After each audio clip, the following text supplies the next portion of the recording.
Comment facturer 1,20 € la seconde?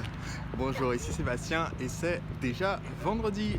Et aujourd'hui, si on fait cette petite balade sur la promenade des Anglais, c'est parce que je me rends à un rendez-vous avec un client de consulting. Et certains d'entre vous le savent, je facture pour mon consulting 25 000 € hors taxe la journée de consulting. Alors on a fait le calcul récemment parce que j'avais jamais vraiment fait le calcul et je me suis rendu compte, mais en fait, comme la journée de consulting c'est 10h 13h et 15h 18h, donc il y a une pause déjeuner de 13 à 15, comme c'est 10h 13h et 15h 18h, ça veut dire que ça fait 6 heures de consulting. 6 heures de consulting, donc 25 000 € hors taxe, ça fait 4 166 € par heure. Or, dans une heure, il n'y a que 3600 secondes. Et donc, je viens de découvrir en faisant le calcul que je facture à peu près 1,20 € la seconde de conseil pendant une journée de consulting. Alors, pourquoi est-ce que quelqu'un serait prêt à payer 1,20 € la seconde ou 25 000 € la journée pour se faire conseiller sur son entreprise? Eh bien, on va lui poser la question. Je suis donc avec Michael Bajas de l'Escuela Nuevos Negocios, basée en Espagne, avec qui nous faisons donc cette journée consulting aujourd'hui. Là, on vient de déjeuner, on est au Méridien. Et Michael, est-ce que tu peux nous dire pourquoi cette journée de consulting? Quel est ton objectif? Que souhaites-tu en retirer?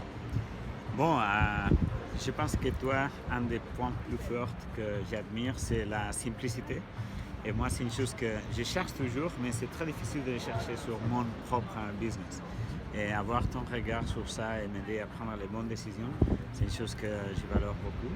Je pense qu'à la fin, les petites décisions, c'est ça qui change tout à fait un business. Et je voulais préciser ça avec toi. Je suis très content de ce qu'on a déjà fait et encore, je reste un peu. Okay. Donc, ton entreprise est basée en Espagne et existe depuis combien de temps? Bon, j'ai eu plusieurs entreprises. Cette dernière, ça fait 1 année et demie que je l'ai. C'est là. Mais ça fait 20 ans que j'ai fait online business sur Internet. Et quand on discutait avec Michael, il me disait que Escuela Nuevos Negocios existe maintenant depuis moins de temps, mais ça fait longtemps qu'il est entrepreneur. Son entreprise actuelle est passée de 0 à 1 million en combien de temps? Oui, 2 ans, 3 ans peut-être? Moins de 2 ans. Moins de 2 ans, ok. Et on parlait des associations qu'il a eues avant. Donc quand il a travaillé avec des associés auparavant, je lui disais, mais en fait, quel est son test pour savoir que quelqu'un serait un bon associé? Aujourd'hui, tu es le seul associé dans ton entreprise actuelle, mais tu as aussi 2 autres projets qui sont une agence et une autre activité pour travailler avec des célébrités espagnoles. Et on discutait de comment savoir que quelqu'un est un bon associé. Et Michael a une technique originale. Qu'est-ce que tu peux nous l'expliquer? Oui, c'est le test Jacuzzi. Et ça veut dire si je veux faire un business avec quelqu'un, je dois être content de faire un Jacuzzi avec cette personne. Alors, avant de la première réunion, j'invite la personne à un Jacuzzi. Si je sens que ça, c'est pas ce que je veux faire, parce que je ne veux pas me mettre en Jacuzzi avec tout le monde, ça, je peux le dire. Donc le test du jacuzzi, voilà, c'est une technique avec des remous, voilà. C'est pour dire, ok, est-ce que donc, tu es à l'aise parce que c'est ça, c'est comme ton intuition, ton gut feeling, comme ils disent aux États-Unis, fait que voilà, des fois un projet semble être une bonne opportunité, mais l'associé potentiel n'est pas la bonne personne.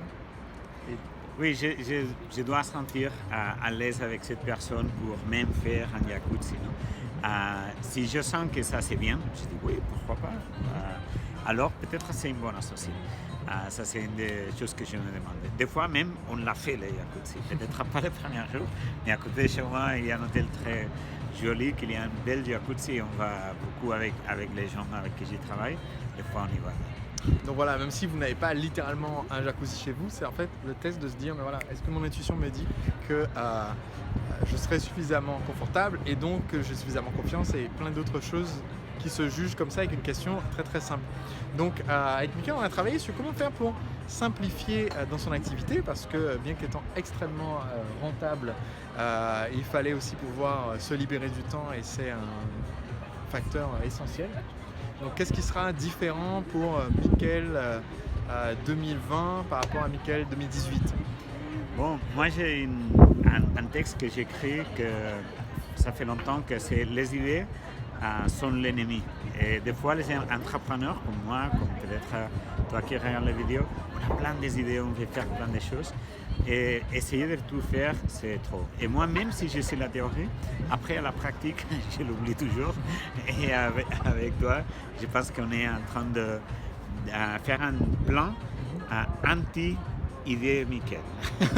Mais en même temps, dis-moi un filtre, pas virer toutes les idées. Oui. Mais en fait, c'est une façon qui soit pas pour annuler les idées, mais que quand il y aura une idée, je peux avoir vraiment un processus de sélectionner, mais aussi trouver une bonne agreement, une bonne façon de travailler ensemble avec la personne avec qui j'ai développé cette idée. Voilà, donc si ça a autant de valeur pour Mickaël que de faire le feed pour avancer sur les bonnes idées qui amènent le plus de résultats, c'est tout aussi important pour vous. Donc vous connaissez la question que je vous pose tous les vendredis. Où est-ce que vous en êtes sur la feuille de route? Dites-le moi dans les commentaires ci-dessous. Et où est-ce que vous allez en être d'ici à vendredi prochain pour devenir un entrepreneur libre? C'est parti dans les commentaires. Encore merci Mickaël. Merci. Ciao. Alors, que faut-il donc en retenir? Maintenant, on a fini notre journée de consulting et là, je reviens du restaurant. Qu'est-ce qu'il faut en retenir? C'est quand même étonnant, je dirais, pour beaucoup de gens, d'imaginer que ce qui a tant de valeur et pour lequel les clients de consulting sont prêts à payer aussi cher, c'est pas du tout le fait que je leur ajoute des choses à faire. Autrement dit, les clients que j'ai comme Mickaël, et même je pense tous mes clients avant, et tous les clients d'après de consulting, ils ne me payent pas aussi cher pour leur inventer des trucs nouveaux qu'ils devraient faire en plus de ce qu'ils font déjà. Au contraire, je suis payé aussi cher parce que je suis un essentialiste et je pense que ça se reflète dans mes formations quand je vous donne une feuille de route avec toujours savoir quelle est la prochaine action à faire. Un essentialiste, en fait, c'est quelqu'un qui, comme moi, pense qu'il y a toujours une seule action qui a le plus d'impact et qu'on devrait faire maintenant, et donc pas quelqu'un qui pense qu'il faut faire 10 projets à la fois, traduire son produit en anglais, en espagnol et en portugais, et se lancer avec 4 avatars et 3 projets, 2 associés.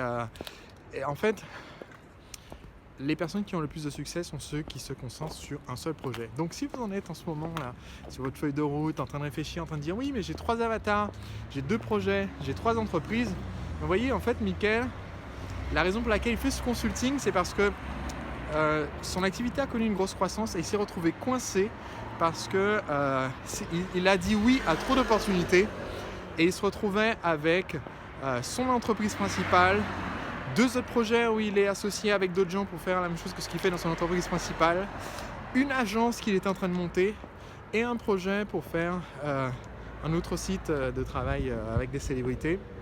Et quand on a regardé tout ça, il y a dans tous ces projets, il y en a un seul qui est un peu la poule aux œufs d'or. Et donc il faut préserver parce que c'est ça qui à lui tout seul fait des centaines et des centaines de milliers d'euros de profit par an. Et un seul autre projet qui a vraiment un gros potentiel de devenir très très gros et donc à qui il faut donner une chance de se développer, mais pas en rendant Mickaël esclave de cette activité, mais plutôt avec un nouveau mode qu'on a créé ensemble qui va permettre à ce projet de rapporter des millions en permettant à Mickaël d'être impliqué 4 demi-journées par an. Alors si vous pouviez obtenir ce résultat financier, un résultat financier à 7 chiffres en étant impliqué que 4 demi-journées par an, est-ce que ça vaudrait le coup d'avoir investi comme cela pour cette journée? Eh bien oui, j'espère, parce que c'est le pari qu'a fait Mickaël et ça va être épatant de voir ces résultats dans les mois à venir et d'ici à l'année prochaine. Donc voilà la conclusion de cette vidéo. Déjà vendredi, voilà comment est-ce que je fais pour facturer 1,20 € à la seconde. Eh bien ce n'est pas en créant plein d'idées supplémentaires de choses à faire pour mes clients, mais c'est au contraire en leur enlevant beaucoup de choses qu'ils sont déjà en train de faire pour qu'ils se concentrent sur le one thing. Dites-moi dans les commentaires ci-dessous où vous en êtes de votre feuille de route et où est-ce que vous allez en être d'ici à vendredi prochain. C'est parti.